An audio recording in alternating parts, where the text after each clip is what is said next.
அனைவருக்கும் வணக்கம். நான் அஸ்ட்ரோ சண்முகம்.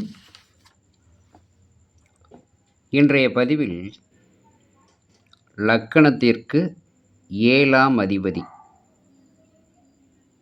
6ஆம் இடம், 8ஆம் இடம், 12ஆம் இடம், இந்த 3 இடங்களில் ஏதேனும் ஒரு இடத்தில் இருந்தால் என்ன பலன் என்பதை பற்றி இந்த பதிவில் நாம் பார்க்க போகிறோம்.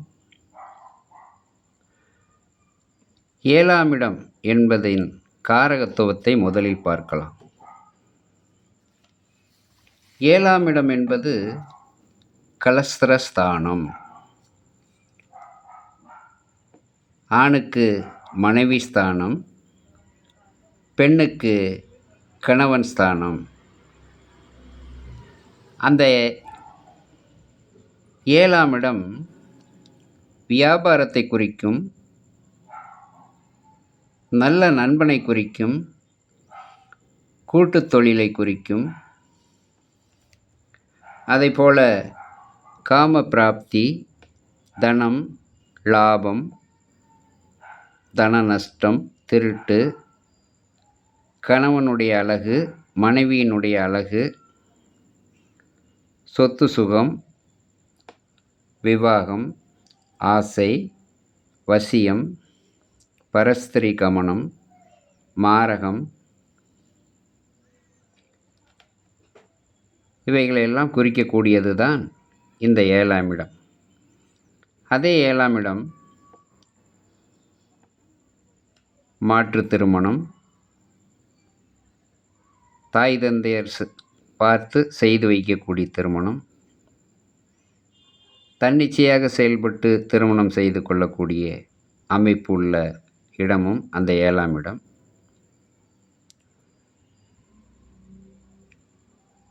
நல்ல மனைவி, நல்ல கணவன் அமைப்பை தரக்கூடியதும் இந்த 7ஆம் இடம். இந்த 7ஆம் இடத்தினுடைய காரகத்துவத்தை இப்பொழுது நாம் பார்த்தோம். இந்த 7ஆம் இடம் அதிபதி 6ஆம் இடத்தில் இருக்கின்ற பொழுது என்ன நடக்கும்? திருமணம் காலதாமதமாகும், அல்லது வேண்டா வெறுப்பாக திருமணம் அமையும், அல்லது திருமணம் தள்ளி போகும். ஒரு சிலருக்கு திருமணம் ஆன பின்பும் கணவன் மனைவி பிரிந்து வாழக்கூடிய நிலை வரும். ஒரு சிலர் அதிர்ஷ்டவசமாக வேண்டா வெறுப்பாக ஒன்றாக கூடி வாழக்கூடிய நிலைமை வரும். விரோதம், மனஸ்தாபம், நோய் நொடி, பீடை, பிணி, கலகம், வம்பு வழக்கு, ஏட்டிக்கு போட்டி, ஏகனைக்கு மொகன, பல்வேறு சிரமமான மனப்பான்மைகளோடு வாழக்கூடிய யோகம் அந்த 7ஆம் இடத்ததிபதி 6ஆம் இடத்தில் இருக்கின்ற பொழுது வரும். அதே 7ஆம் இடத்ததிபதி லக்கணத்துக்கு 8ஆம் இடத்தில் இருந்தால் திருமணமான பிறகு கஷ்டம், துன்பம், வறுமை, ஏழ்மை உண்டாகக்கூடிய நிலைமை வரும். கணவன் மனைவிக்குள் கருத்து வேறுபாடு, குடும்ப பொறுப்பு இல்லாமல் நடந்து கொள்ளக்கூடியது, வரவுக்கு மேலே செலவு செய்யக்கூடியது, ஆடம்பர வாழ்க்கை வாழக்கூடியது, ஏமாற்றம், தோல்வி இவைகளை சந்திக்கக்கூடியது, பேராசை, பொருள் நஷ்டம், பெரும் நஷ்டத்தை அடையக்கூடியது,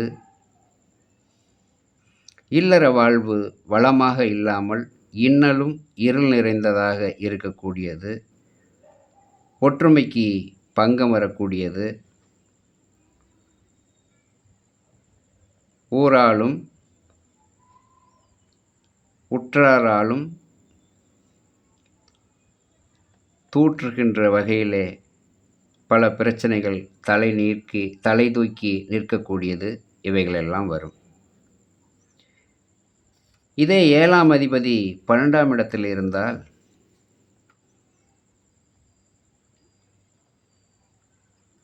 மனைவி பெரும் செலவாளியாக இருப்பார். பெண் ஜாதகமாக இருந்தால் கணவர் பெரும் செலவாளியாக இருப்பார். கணவன் மனைவி உல்லாச வாழ்க்கைக்கு பங்கம் வரக்கூடியது. பல செலவுகளுக்காக, ஆடம்பர வாழ்க்கைக்காக சொத்து சுகங்களை இழக்கக்கூடியது, விற்கக்கூடியது, இவைகளெல்லாம் வரும்.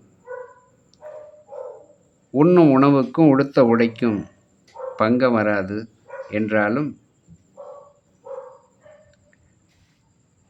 7ஆம் அதிபதி 6, 8, 12 தனித்திருந்தால் மேற்சொன்ன பலன் அந்த தசா புத்தி காலத்தில் கிடைக்கும், நடக்கும். அதே 7ஆம் அதிபதி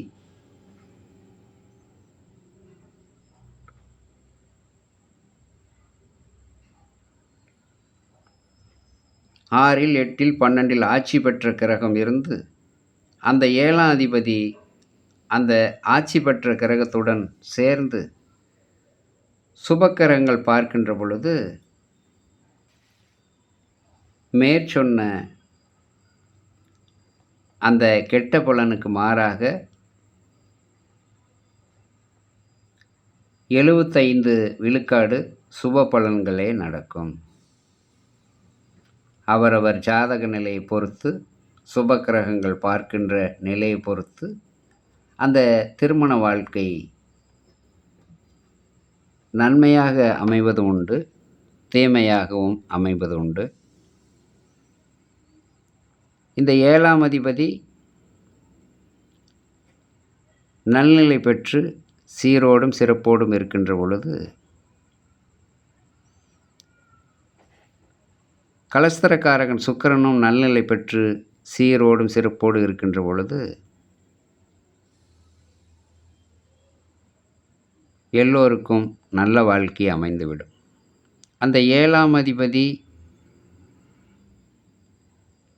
ஒரு தீய கிரகத்தோடு சேர்ந்தோ, தீய இடத்திலோ இருந்தோ, நீச பலனை பெற்றோ இருக்கின்ற பொழுது அந்த தசாபுத்தி காலத்தில் கெட்ட பலன்கள் நடக்கும். சரி சகோதர சகோதரிகளே,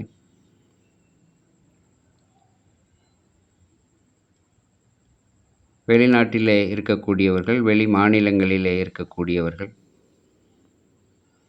தமிழகத்தில் எங்கள் மாவட்டத்திற்கு தொலைதூர மாவட்டத்திலே இருக்கக்கூடியவர்கள், சென்னை, கோவை, திருச்சி போன்ற பெருநகரங்களில் இருக்கக்கூடியவர்கள் ஜாதகம் பார்க்க வேண்டும் என்று விருப்பப்பட்டால் உங்கள் ஜாதகத்தை இந்த ஸ்க்ரீனில் தெரியக்கூடிய என்னுடைய வாட்ஸ்அப் நம்பருக்கு உங்களுடைய ஜாதகத்தை அனுப்பி வைக்கலாம். ஜாதகம் இல்லாதவர்கள் பிறந்த நேரம், பிறந்த ஊர், பிறந்த தேதி இவைகளை குறிப்பிட்டு அனுப்பி வைத்தால் உங்களுக்காக ஒதுக்கப்பட்ட நேரத்தில் உங்களுடைய ஜாதக பலாபலன்களை நீங்கள் வீட்டில் இருந்தபடியே ஆன்லைன் வாயிலாக கேட்டு தெரிந்து கொள்ளலாம். இதனால் உங்களுக்கு பயண செலவு மிச்சம், நேரம் விரயமாவது மிச்சமாகிறது. நன்றி, வணக்கம். மீண்டும் ஒரு பதிவில் சந்திப்போம்.